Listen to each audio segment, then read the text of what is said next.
Before the days of Pinterest boards, TikTok trends, and outfits showing up in our feed 24/7, fashion discovery looked very different. If you grew up in the 90s or early 2000s, chances are your style inspiration came from a myriad of sources, whether that was the pages of Teen Vogue, items that you saw in the Delia's catalog, whatever the Disney Channel stars were wearing on any given week, or even in the window displays of your local mall. For me, growing up in suburban New Jersey, finding fun fashion as a grade schooler slash tween slash teenager sometimes felt like a treasure hunt, and access to fashion looked very different back then. I'd spend hours flipping through magazines, circling things in catalogs, or begging my mom to drive me to the Garden State Plaza in New Jersey to see what was new in at Limited 2 and Hollister and Forever 21. I mean, looking back, I don't obviously miss every single trend we wore back then, but this was a time when fashion felt truly fun. And I do miss the way that we got to consume fashion back then, and also the way that we expressed ourselves through style. So today, take a trip back with me down memory lane to the time of juicy tracksuits, when the Hills was like the fashion Bible, and when we would make collages for magazine pages and hang them in our bedrooms. We're going to revisit all of the best fashion moments, stores, and celebrity icons that made 2000s fashion so fun growing up. Before we get into all things nostalgia and 2000s fashion, let's first do a little create and consume. If you're a newer listener to the podcast, we do this segment in every episode where I share what I've been creating and consuming each week, and you can let me know what you have been creating and consuming as well, because even if you're not a content creator, chances are you are capturing photos, or you're making meals, or you're trying new things or buying stuff that you actually like. So let me know what you are creating and consuming this week too. You can leave a comment if you're watching on YouTube, reach out via DMs on Instagram or TikTok at Create and Consume Pod. And I love being able to exchange notes with you guys and help each other out. So as far as what I've been creating this week, I think I have a new fixation meal that I'm obsessed with for dinner. So I have been making these Bang Bang salmon bowls that I saw on Instagram. I can link the exact reel with the recipe in the description. This meal is so refreshing, healthy, and also easy to make. So I am newly obsessed with it. Basically, I cook some salmon as I normally do, and then I put it in a bowl with white rice, cucumber, shredded carrots, and then I kind of vary the toppings a little bit. Like last night, I made this with avocado. Sometimes I'll also add in shelled edamame, which I just keep in the freezer. So that's really easy too. And then lately, I've also been topping it with a little bit of sriracha mayo and some of the everything but the bagel seasoning from Trader Joe's. I'm obsessed. Like, it is so filling. It makes a lot of food. And even Andrew agrees with that, which I feel like he could definitely eat, so he would know. And it's just like really tasty, satisfying. And again, it's totally healthy because it's all like whole foods. So I've been absolutely loving that one. Again, if you need like a new summer weeknight recipe, I will put the link for you guys. And as far as what I'm consuming this week, I just finished Our Perfect Storm by Carly Fortune. This is the book that my book club chose to read for our June book. And I talked about this a little bit more in last week's episode, which was my mid-year reading updates episode. So I won't share like too much more about it here, only to say that I really enjoyed the writing in this book. It definitely made me want to visit Tofino, which is on the west coast of Canada. Sounded just like beyond picturesque and pretty. And I really loved both of the main characters in this book, as well as all the side characters. This is Carly Fortune's fifth book. I have read all of her books now, and she is definitely one of my favorite like modern romance authors. So I can also leave a link to that in the show notes in case you need a summer beach read. With that said, let's get into today's episode topic. Now, I have had this idea on my podcast idea list for a really long time, and I felt like there were so many different ways that I could kind of go about it. And I feel like I ended up with a bit of a grab bag of all of the ideas compiled together. So we're definitely going to be talking about 2000s fashion. We're going to talk about some of the standout fashion trends from that time, some of the like local mall stores that were kind of the most frequented or biggest brands of the time.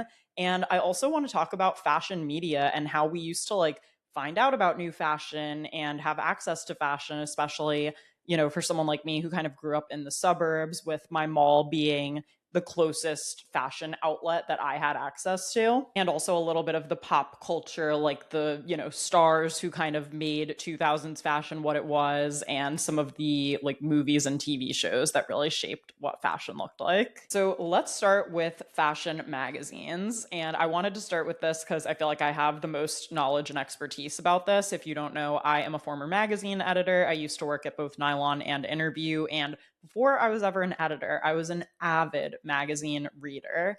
I was very lucky that my mom would offer to, either like help me set up subscriptions to magazines that I was excited about, or if we were ever at Barnes and Noble and I saw like one that caught my eye, she would let me buy it. And the fashion magazines at that time, like I still have my whole closet in my childhood bedroom at home is pretty much filled with magazines because I'm so hesitant to ever part with any of them. Like they're really like treasures to me because I feel like they represent such a specific like moment and vibe and time in my life. And I absolutely love going home and like flipping back through them and looking at all of the pages. And it's crazy how many I truly like distinctly remember too after all this time. In my eyes, there are really four core magazines that represented the early 2000s to me. And they all kind of represented like a slightly different era too. So Teen Vogue, obviously, for teens. And I feel like this really brought like the Vogue sensibility to a younger audience. Next one was 17. This is like fashion lifestyle for, the teen, the tween, everything in between. And then there was Cosmo Girl. And I feel like this was a tiny bit more sophisticated, maybe like the older cousin of 17. And I loved Cosmo Girl, in high school. I feel like it ended right before I went to college. I remember the last issue was Taylor Swift and it was the December cover and RIP Cosmo Girl and basically all of the print versions of these.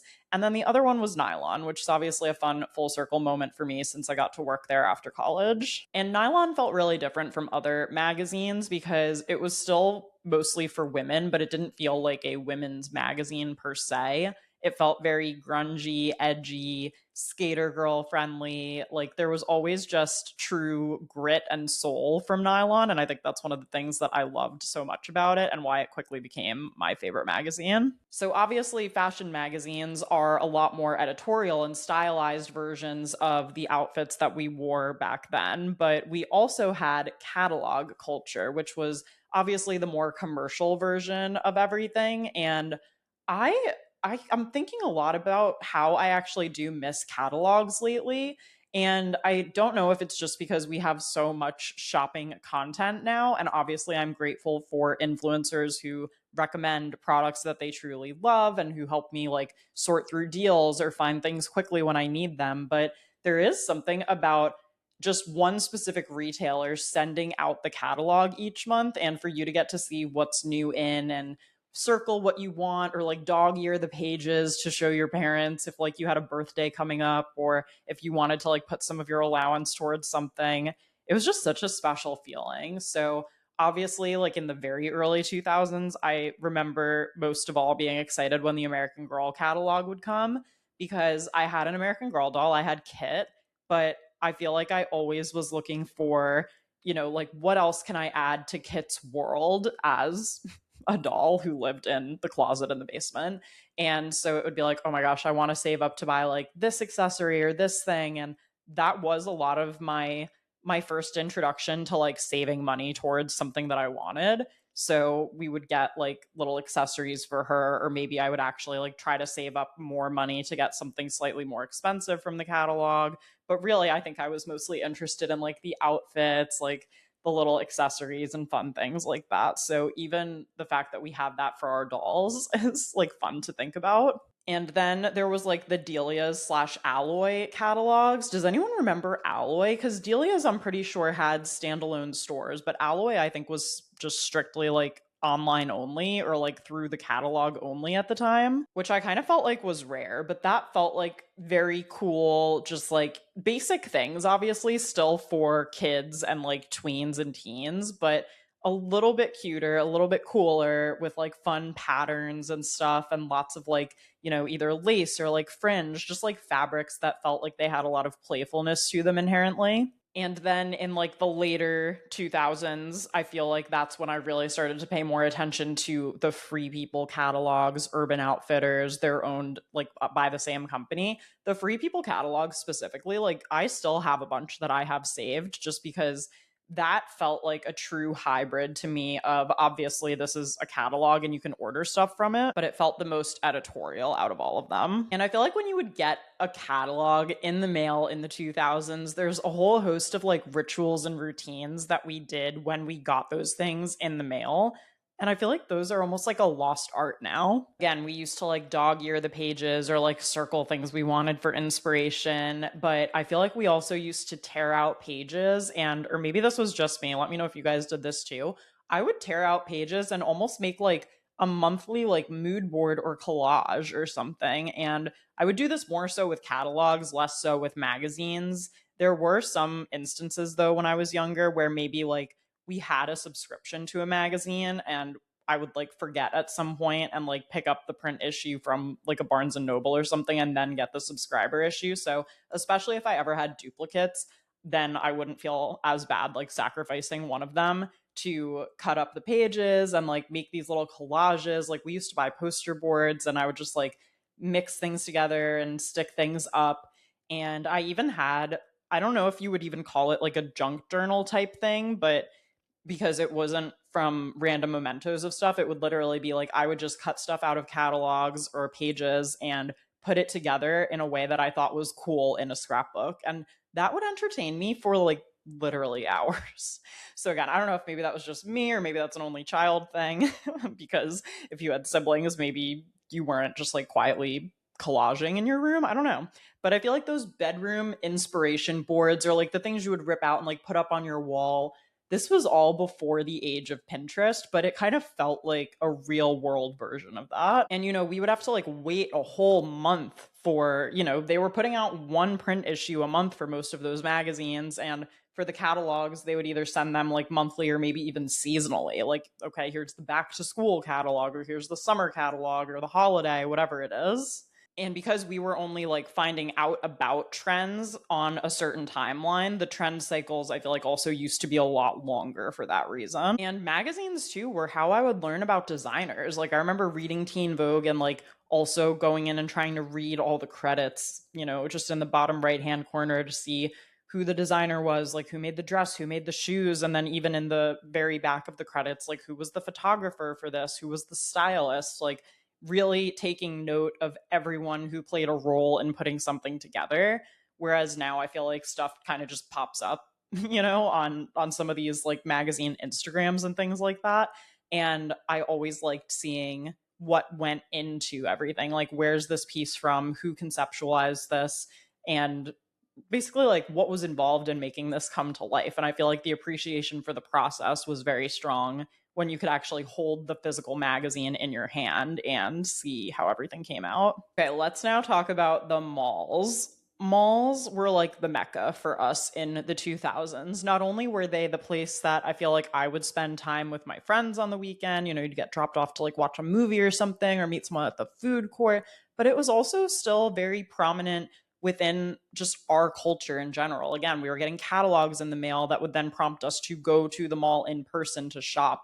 If you watch any early 2000s movies, there are like great scenes in malls. Well, the first one that comes to mind is Clueless. I know that's 1995, but Clueless, Mean Girls, like so many moments that take place in malls. Confessions of a Teenage Drama Queen. We will talk more about that masterpiece in a little bit. But back then, the mall was the algorithm. It was the place that you would go to see what's new, what's trending. You would walk by, and all of the different window displays were your window into what else was inside for the brand or which pieces they felt best represented their brand for that given season, what the best sellers were. It gave you all that information just without like an Instagram caption, without the context. So super, super interesting. And when I think about the stores that really defined my, we'll call them like preteen into early teen years. And by the way, I'm 31, Austen. Nice to meet you. I'm 31. I was born in 1994. So that means that in the year 2000, I was 6.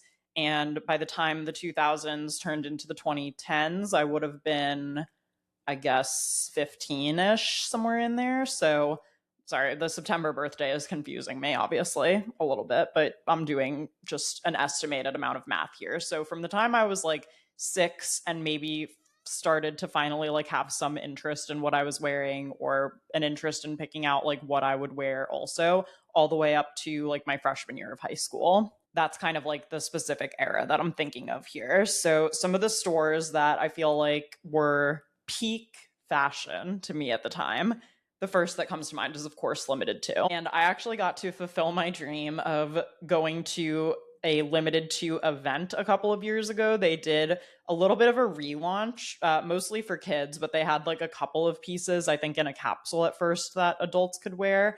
And we went to this like Y2K Limited Too rooftop party. It was so fun. And I just loved revisiting the nostalgia of that and getting a chance to like see the collection come back to life and see things in person. And they just used to have the most fun things. Like they would have little t-shirts with funny sayings on it, like cute little characters. I remember I got a pair of like harem pants from Limited Too that I thought were like the coolest thing. And it was just such a fun, again, like preteen place to shop. And I feel like there were usually just like a bunch of options in there. Okay, also PacSun, my skater girl phase is a very important part of my lore to take note of. So I want to say from like the 4th grade through the 6th grade, kind of like grade school into middle school, was really where I was in my skater girl phase. So I felt like PacSun just got me in that sense. I had a sweatshirt from the brand Element that I wore literally until it fell apart. I'm pretty sure. Like I would wear it almost every single day. I was just so obsessed with it. I had like these skinny jeans from there. I just remember it so inherently that that was like my style at the time. And that was definitely very influenced by like Avril Lavigne and Ashley Simpson, just the pop punk kind of era as well. Okay, and then there was Abercrombie and Fitch and Hollister. I didn't really like dip my toes into either of these until like middle school, and even then at the time too, it was just so different than what they are today. And, you know, it was not necessarily what felt like a cool experience for a kid was an unpleasant experience, I feel like, for a parent, because I remember my mom would like walk into the store and we would just smell the deep like cologne or fragrance that was sprayed all over the store. It would be pitch black inside. You couldn't like see anything you were looking at. And everyone who worked there was just like a hot teenager and they didn't know anything about any of the products. Like you would be like, oh, do you have any more of this shirt in the back? And they would be like, I don't know. Just like not go look, or be like, oh no, that's definitely all we have. Like they just didn't know anything. So that's a very like funny era in time. And it's funny now that like I actually really like Abercrombie as a store now, being 31. Like my favorite jeans come from Abercrombie. I have a black suit set, like a pair of trousers and a blazer that if I ever need to like wear a suit to something, I feel like it's really nice tailoring, but it's also very affordable compared to other stuff. So I'm here for the Abercrombie Renaissance. I feel like they did a great job like relaunching and rebranding, and it's funny that I'm more interested in shopping there now than I ever was even in middle school. But we would go to Hollister a little more. It was like a little bit more laid back, a little bit more surfer adjacent, and the thing was really just to get like the t-shirt that said Hollister so that people knew it was from Hollister, you know? Also Aeropostale, that store was, my mom definitely liked that store better than like Hollister and Abercrombie because we definitely shopped there a bunch. I feel like they had really good like jeans and basics. It felt kind of like similar to maybe Gap and Old Navy, but it felt a little bit more tailored specifically to like kids in that sense. Whereas Old Navy and Gap, I feel like at the time were very like family oriented, if anything, but more for the adults. So I always loved that one. Wet Seal and like Charlotte Russe, I kind of would group together because again, they were a little bit trendy, like Limited Too, but I feel like the price points were even a little bit more affordable, which was obviously good. Oh, and then there was Forever 21, which I still to this day have like a handful of things that I've gotten from Forever 21 that low-key like still fit and actually aren't bad quality for the price. And I feel like Forever 21 always got a lot of shit for being poor quality and low price, et cetera, et cetera. But that actually wasn't my experience with most stuff I got from there. And the only reason I got rid of a couple of things from there is just because like my body type obviously changed over the years.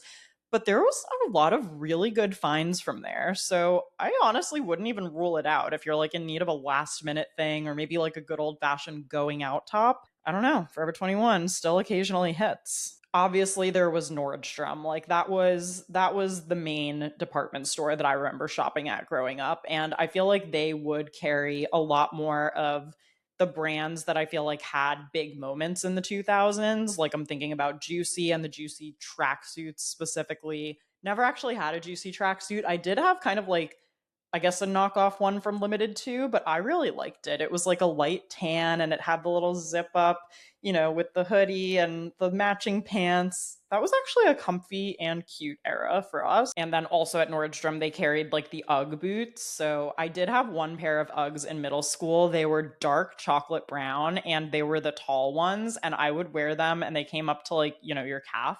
I would wear that with like a denim mini skirt and a Hollister t-shirt, and that was peak middle school fashion. Oh, and I'm mostly thinking about fashion as in clothing for this episode, but I had to also mention Claire's and icing. I feel like Claire's is the more universal experience. Our mall, the Garden State Plaza, did get icing at one point though, which was, I guess, also owned by the same parent company as Claire's, I want to say. And this was accessory city. So, like, you need a headband, you need your butterfly clips, you want some clip on hoop earrings. Claire's and icing will hook you up. And I remember people would go to Claire's also just to get their ears pierced. And that just scared me. And by the way, to this day, fun fact about me, I don't have my ears pierced. I just never got it done. And I feel like we're a little far gone at this point. Like, do I need this at this point in my life? I don't know that I do. So, random fact about me, yeah, is that I don't have my ears pierced, but I would definitely spend a good amount of time in Claire's and icing. And I feel like my mom would be like, okay, you have like, $5 to spend here. Like you have $10 to spend. So like pick out what you want. Oh my gosh, that felt like hitting the literal jackpot back then, truly. And then a few more like fashion forward discoveries that I kind of feel like helped me hit my fashion stride more so once I started high school. Obviously, Free People and Urban Outfitters. And if you don't know, I worked at Free People when I was in college, which was so much fun. I actually have a whole podcast episode where I talk about what working in retail taught me about fashion, because I ended up obviously working as an editor and writing about fashion for work. So if you guys are interested in that episode, I will link it in the show notes. I feel like that's kind of a hidden gem podcast episode. So I would definitely encourage you to go back and listen if you haven't heard that one yet. And then there was one other brand that I really wanted to shout out in this episode because this feels a little bit like a fever dream that just I had, but I need to know if anyone else like remembers this. And that was a brand called Kira Plastinina. And Kira Plastinina was this like 15-year-old Russian designer. I have no idea. I think she just had family money or something. How she like launched this line at 15, and also how she had a whole store at the Garden State Plaza and how she knew to like put that store there. But this was like living in Barbie's dream house in real life as a store. I wonder if there's like even a photo of it that I could put on the screen just to share what I'm talking about if you're watching on YouTube. I'm going to see if I can find one, but it was literally just like a pink palace. And I loved every single thing in that store. I was very new to like dressing in a girlier sense because I was in that kind of skater girl, kind of basic Hollister phase for quite a while through like fourth grade through, I guess, up to middle school. And it just felt so cool and it was so pretty, and I would walk in with like little heart eyes coming out of my eyes and be like, oh my god, this is so much fun. Like it really all was fun. It was lighthearted. I feel like that store was there for maybe less than 2 years, but I did definitely get a couple of pieces from it, and I'm just trying to think back and remember the specifics now because again, I feel like it felt like a fever dream, and I don't know if anyone else even remembers this brand. If you do though remember this, reach out and let me know. And then in addition to the mall, there were two local boutiques right near where I grew up that I feel like I have to shout out in this episode. And again, if you're from like northern New Jersey, Bergen County, let me know if you remember these. The first one was Daisy and Lily, which was in Westwood, New Jersey, and this was literally like my favorite place in the world, to the point where like my mom and I befriended the owners and like everyone who worked there. And it was the cutest, girliest place. They had clothes, but they also had like room decor and stationery and hair accessories. And it was so cute. And they also had an in-store dog named Daisy, who was this little, I want to say beagle, maybe? She was so cute. And this is a very random backstory about me that you probably don't need to know. But when I was 3, my cousin's boxer dog tackled me. And ever since then, I was kind of like low key scared of dogs. And this little dog, Daisy, in this store was like so sweet and never barked, like never yipped anything. And I feel like she kind of, this is so dramatic, but I feel like she kind of did help me get over a little bit that fear of dogs. Like to this day, I still am a tiny bit wary, especially of like really big dogs when they're off leash. But I mean, it was so nice to like see an example of a dog that was not overly chaotic and that was a little bit more tame and calm. So I am always grateful to Daisy the dog for that. And I was so sad when they ended up closing that store. It just, sometimes as a business owner, you got to move on from stuff. But I always got the cutest things from there. And again, they were so nice and like welcoming and friendly. I remember I also got this like blue kind of mesh bed canopy that we hung over my bed. And oh my God, that was just peak 2000s to me. And then when I was, I want to say, like a freshman in high school, which would have been 2008, I guess. Yeah, there was a store called Gypsy Warrior in Ridgewood, New Jersey, like the next town over. And this felt like a more sophisticated version of like the grunge culture from PacSun. But this was also now in the time of like Pinterest existed and Tumblr existed. And I just feel like that kind of indie music inspired culture almost really came through in this shop, and I absolutely loved it there too. Like I definitely made friends with the girls who worked there, and again, it wasn't bad prices. It was one of those things again where I would kind of like save up some of my own money and feel amazing when I had like $50 that I could spend at Gypsy Warrior. They had the cutest like graphic tees, they had ripped jeans, they had really fun like accessories, beanies, you name it, it was there.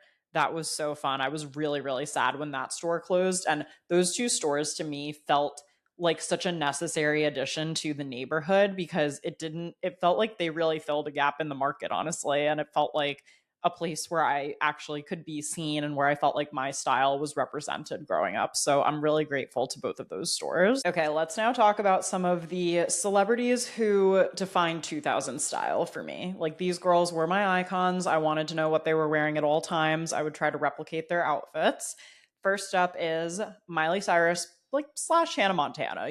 That closet in the show is absolutely crazy. And I feel like every girl watching that show growing up was like, I wouldn't hate if that was my closet. You know what I mean? Like the skinny scarves, the little beaded shrugs with the like big sequins hanging off of them, the bootcut jeans, the jelly flats, like, oh my God, so much. Okay, another one was Selena Gomez. I loved all of the outfits that Alex wore on Wizards of Waverly Place because to me, that was like cool girl in New York style at the time. Hilary Duff, obviously. She's very low-key in A Cinderella Story, but in a lot of her other movies, and obviously in the Lizzie McGuire show, the outfits and hairstyles together were so fun. Brenda Song, obviously. There was her role as London Tipton in The Sweet Life of Zack and Cody, and also the movie Wendy Wu, Homecoming Warrior. Haven't seen that in so long, but like still lives rent-free in my brain.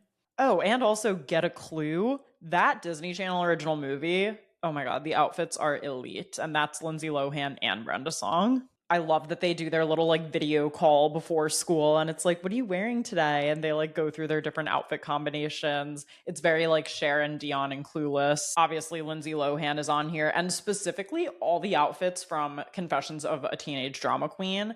I wanted to be a pop star for Halloween one year, but not just any pop star. I wanted to be like Lola and have her outfit from the performance of her High School Musical where she plays Eliza and it's like Eliza Rocks. I wanted that outfit, and I think I drove my mom nuts that year trying to recreate the exact vibe of that outfit because no like Spirit Halloween was selling that necessarily, so it kind of took a little bit of extra work to piece it together, but I thought it came out very cute in the end. I mean, the newsboy caps, the hoop earrings, the like slogan t-shirts. I mean, I can't. Oh, and her bottle cap necklace, like, oh, the perfect quirky, but like still cool girl style to me in 2004. And of course, the High School Musical girls. I mean, Vanessa Hudgens, Monique Coleman, Ashley Tisdale. I mean, specifically like Sharpay Evans and all of her outfits, but I feel like for Vanessa and Monique, more so like their red carpet style when they started doing more press for High School Musical. Oh my gosh, so cute. And then for musical trendsetters, I already mentioned Avril Lavigne, Skater Girl, Hello. That aesthetic was what I tried to make my personality for like about 2 years in middle school. And I think I also already mentioned Ashley Simpson, Britney Spears, duh. Like early 2000s Britney was iconic. I didn't think I could ever pull off any of her outfits, obviously, but she always had the best outfits, even in her music videos. And I also loved Destiny's Child, like together as a group, because I felt like their outfits were never dead on matchy matchy, but they were always kind of coordinated, and a lot of their outfits live rent free in my mind as well. Okay, early 2000s fashion media that I was obsessed with. I have 3 books that came to mind. The first one was the Teen Vogue Handbook. Did anyone else have this? If you wanted to work in fashion, this was like the thing you would beg your parents to get you from Barnes and Noble. And this was written by like the Teen Vogue editors as a collective, and I loved this because it very clearly broke down all of the different types of fashion jobs that you could have. And I must have read this cover to cover like maybe 5 to 10 times. Like, I truly took this as the Bible. I took it so seriously. And I loved that it kind of helped you figure out which career in fashion you might be most interested in. So I remember the jobs were like designer, stylist, editor, photographer. There were so many. They also interviewed like industry professionals who contributed to Teen Vogue and Vogue. So it was really cool to see an example of like, oh, someone who's a stylist, someone who's an editor, all of these things. And I kind of thought in the back of my head, like, oh, I would want to be an editor at the end of the day. But I did think that it could be cool to be a fashion designer. Turns out I can't draw, and I have a limited amount of ideas as far as brand new clothes to come out of my head. And I also thought styling would be really fun, but I feel like I also get to style myself now, and I've like styled my friends like here and there for things in the past, like events and stuff. So I kind of have gotten to dip my toes at least in those. And I feel like at the end of the day, being a fashion, writer, editor, content creator is very in line with what I thought I wanted to do growing up. Okay, and then we're going to talk about the Hills more in a minute, but coming from the Hills was obviously Lauren Conrad and Whitney Port, who on the show interned at Teen Vogue in LA. So Lauren wrote a book called Lauren Conrad Style, where she broke down like how she dressed, and she talked about the fact that she like never wore eyeshadow. I always remember that. She shared how to do like a top knot bun hairstyle. Again, that book was like one of the fashion Bibles to me at the time. And then Whitney Port wrote a book called True Wit. Now, True Wit was a little similar to Lauren Conrad's style. If I'm remembering correctly, it had maybe a tiny bit more like career-oriented advice and stuff in it. But Whitney did a book tour for this book, and she actually came to a little town called Ridgewood, New Jersey. And Ridgewood actually has a great bookshop called Bookends, where they do lots of author events. So it's actually not a bad place to be, in the New Jersey suburbs, if you are a reader and you're interested in events like that. They do a lot of them still to this day. And they were having an event for like her book, and you could get your book signed. And then I'm going to have to like ask my mom actually exactly how this happened. I think I entered a contest on like Whitney's blog at the time for like 2 or 3 of us to get to meet her early before the book signing, which is so crazy. So if you're watching on YouTube, I'm going to put a picture in this episode of me and Whitney Port at this book signing in, I don't know what year it would have been, like 2010, I want to say. Oh my God, that was like one of the coolest things that had happened to me to date in my life at that point, I think. And I tried to dress in an outfit that I thought she would really like. Low-key, though, I wish I had this top today. What the heck? This is so cute. This was definitely from the BP section of Nordstrom. Like, I can almost remember buying it. How funny is that? So anyway, all 3 of those books are so fun. If any of you guys, I don't know if any of you guys have like nieces or daughters who are, let's call it 7 to 15, who are interested in fashion, honestly, these books might be fun to give to them. I will link all of them in the show notes for you. And then thinking about like TV and movie shows where fashion was not just in the background, but in many ways it felt like it was part of the plot, there's plenty to choose from. I mean, Project Runway was another kind of window into the world of fashion for me. Again, just like growing up in the suburbs. I would watch that show every single season. I absolutely loved it. I loved seeing the looks come together. I loved the different challenges they had to do. I loved hearing the judges' explanations of why things did and didn't work. Like, it really was a fashion education for me in many ways. And I will never forget seeing like Christian Siriano win season 4. And then he has gone on to build such an incredible brand and empire. I've been able to attend Fashion Week shows for like Leanne Marshall, who was another winner. It's really cool just to see how present Project Runway can still be. And obviously there have been a lot of offshoot TV shows since then too, like Making the Cut that Amazon Prime introduced, Fashion Star, which is how I met Hunter Bell, who then I went on to intern for. Some other shows. We also had Ugly Betty. I don't think I watched like the full series of that show, but I definitely watched enough episodes to get the vibes of it. Gossip Girl, of course, have watched all the way through. We talked about that in my Mount Rushmore of TV episode that I did a couple of weeks ago.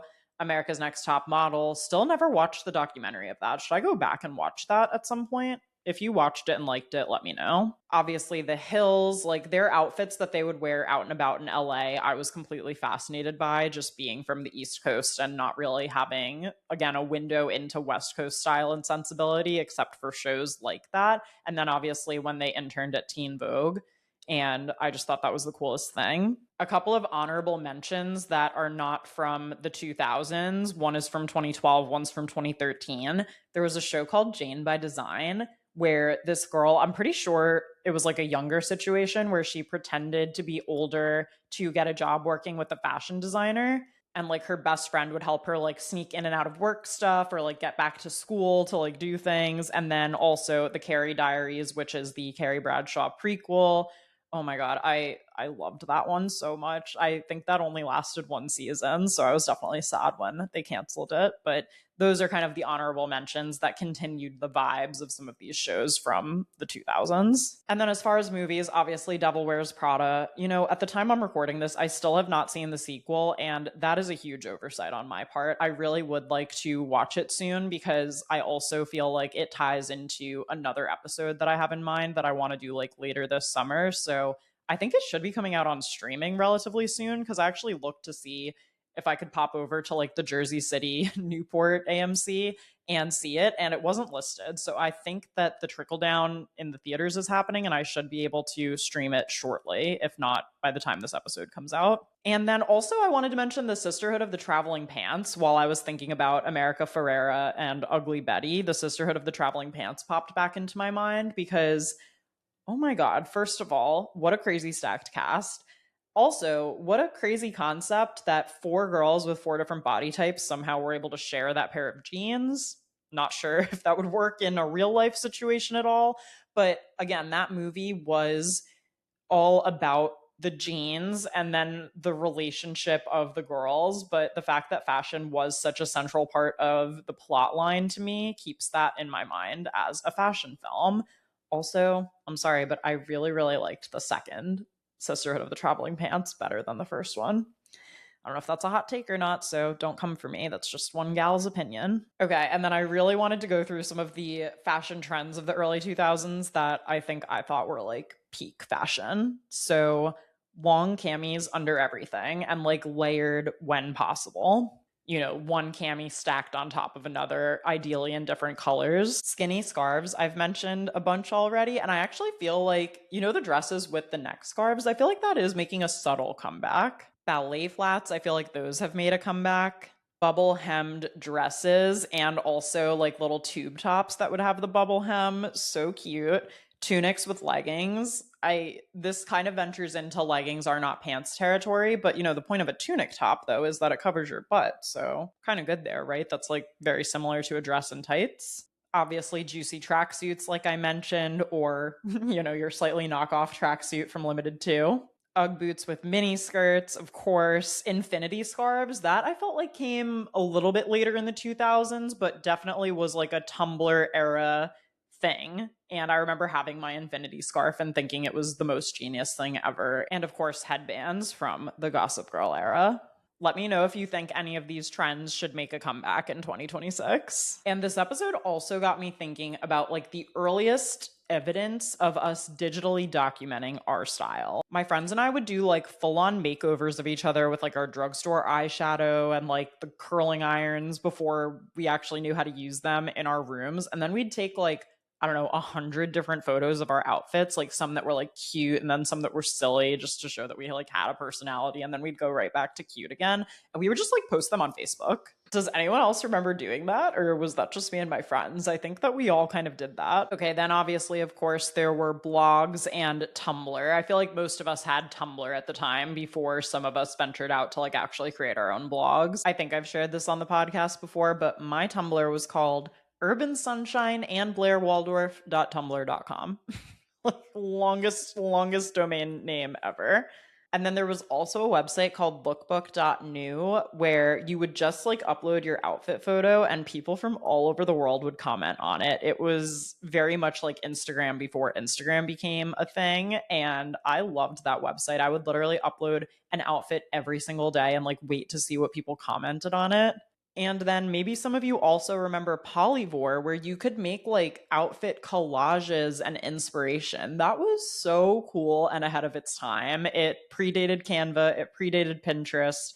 It was just such a fun way to like put together these little collages, and I absolutely loved it. I feel like did I ever like deactivate my Polyvore? I have absolutely no idea. But that was such a fun time to be alive. And it is crazy how many of those platforms were just like early versions of things that we kind of take for granted today. You know, Polyvore predating like LTK and Canva, Lookbook predating Instagram, personal blogs being the gateway into the creator businesses that we see forming all the time these days. When I was actually doing it, it obviously just felt like a fun hobby, but in many ways, I was kind of like laying the groundwork for what would turn into my entire career. And I don't know, I've just been feeling particularly nostalgic for this time. I think there's a couple of reasons for it, at least through the fashion lens too. You know, fashion back then just felt so much slower with like less trend turnover. We had fewer options, so I feel like it was easier to build a closet and develop your own personal style. And again, fashion felt very tied to like specific memories and moments back then. Like I can so very clearly remember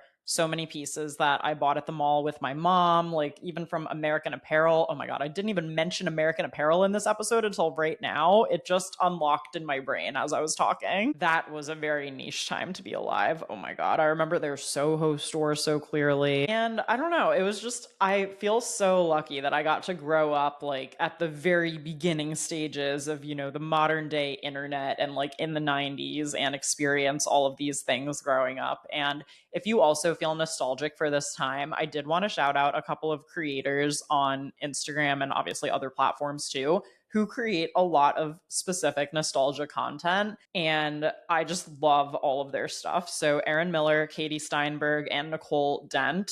These three girls create so much fun nostalgia content. And I also wanted to shout them out because they actually all together just launched a new podcast called You Had to Be There. I haven't actually gotten a chance to listen to a whole episode of this podcast yet, but I'm going to be adding it to my queue. And all of the clips that I've watched so far of their show that are on social media, I can link all of their accounts and the podcast account down below in the show notes if you're listening. But the one clip that I watched, they were talking about sleepovers, and they already talked about like playing MASH, Ouija boards, just the vibes at a sleepover, like making music videos and stuff. Like you guys will love that podcast, I think, if you enjoyed today's episode, and definitely be sure to check out all three of those creators and their individual content too. If you guys had any favorite 2000s style moments, cultural references, or things that you feel like shaped your style back in the day, I would love to hear from you. Leave a comment if you're watching on YouTube, reach out on Instagram, send us an email. All the ways to get in touch are always in the show notes, and I would love to hear from you. And as always, thank you guys so much for listening.